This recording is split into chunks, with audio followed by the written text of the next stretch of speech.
What's up, everyone? Jackson Madden here with Team on the Grind, and who do we have here? Eric Arias. And what'd you do yesterday? I got second at the OTS championship over at Burring, Top Gun Comics. Nice. What'd you end up playing?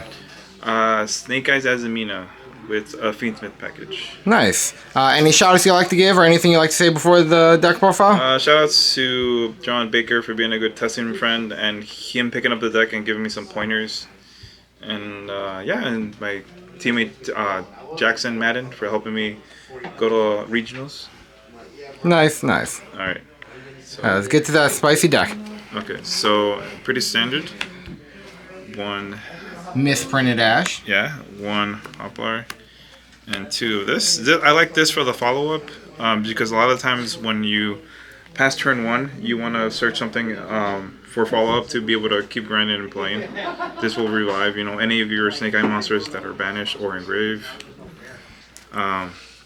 Standard for combo. I like playing this a lot too because I also make Hope Harbinger going first. It protects your board from this just enables this to be able to make a Hope Harbinger. And then standard is that. So for my Sphinx's package, I decided not to keep it really small. This allows me to easily make a Desiree without committing too many bodies. So this can send this after you make a Moon Goddess into Requiem into this and this. You essentially can spin this, one of the Fiendsmiths back and summon this with this and make a Desiree. So it makes it so your board is more layered when you're building your board. So that's why I kept the Fiendsmith stuff.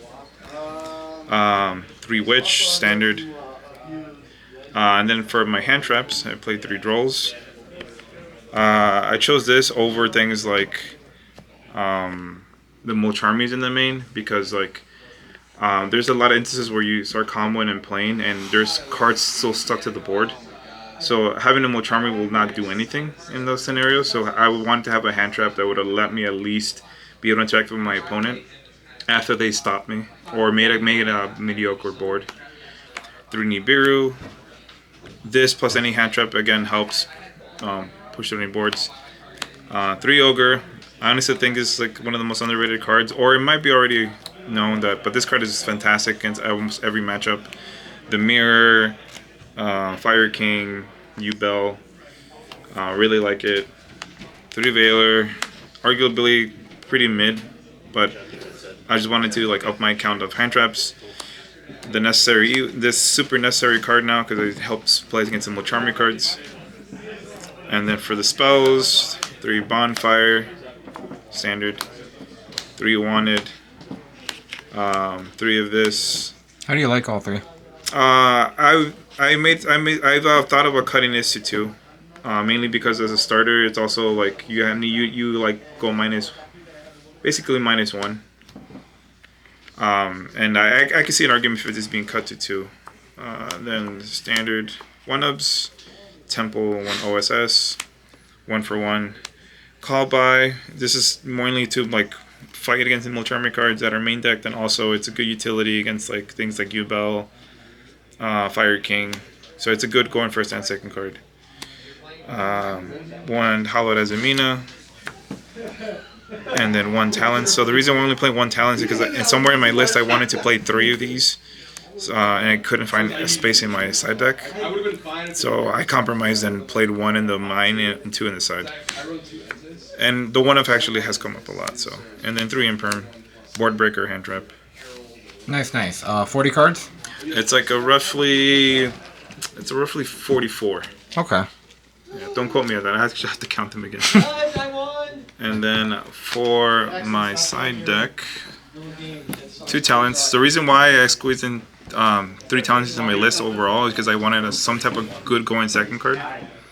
I like my hand traps, but I wanted the Molcharmy cards to draw me into Wait, Tony, what table are you technically at? draw me into board breakers, and this is I think I consider the better board breaker to play in tandem with all the hand traps that I play. This is a going first and second card against things like U-Bell, Fire King. Also, I considered putting this into when I'm playing things like against Snake Eye variants, because it also hits the floodgates, it hits the IP in the back row. It also hits things like Island. Might go in first cards.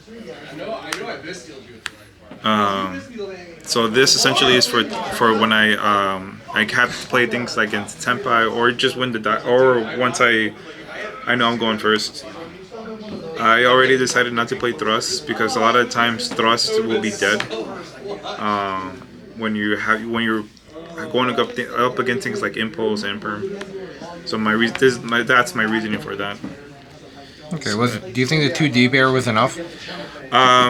So in theory, well, I would play 3, but there's a reason why it's only 3. I'll show you right now in the extra deck.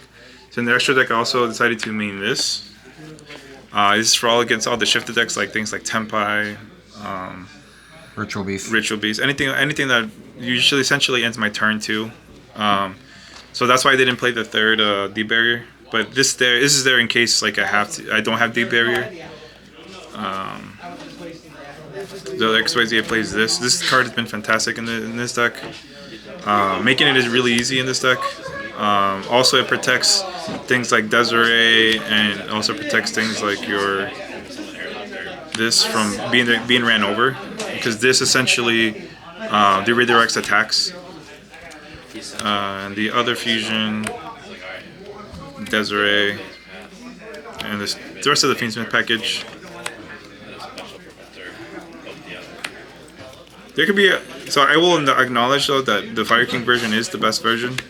For right now, this is what I'm playing, but the reason why I went with Fiendsmith cards is because, again, I feel like it makes your board more layered once you set up your board.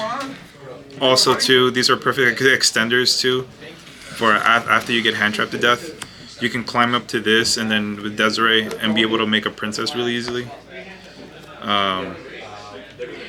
The other things I play was this. This is a must in the deck. I tried playing without these cards and regretted it, because I definitely needed this deck sometimes struggles to like put lethal on board, and this just guarantees it.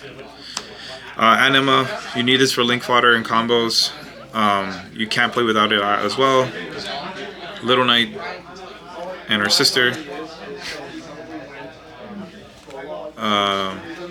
And then Hida, and then Princess. Okay. Anything after playing in that tournament that you would change, or that you didn't like, or something that might have been better?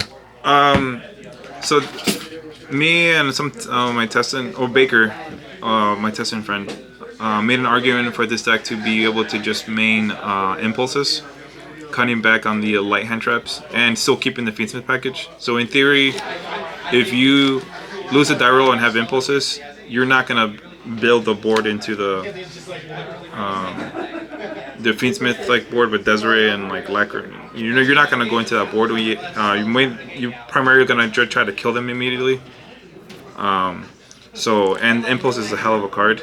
So going forward, I would consider rearranging my hand traps and playing impulses. Okay. Any final things you want to say? No, not at all. It's just that I really like this deck. I think it's fun. But definitely like the one card starter aspect to it, and it can definitely play through a lot of hand traps, and also survive the Mulcharmer challenge a lot of the time. You only give them 2 draws after you get full willows, and so you can still set up a decent board backed up with like a bunch of hand traps. Nice. Well, this is Jackson with Team on the Grind signing out. Don't forget to like and subscribe.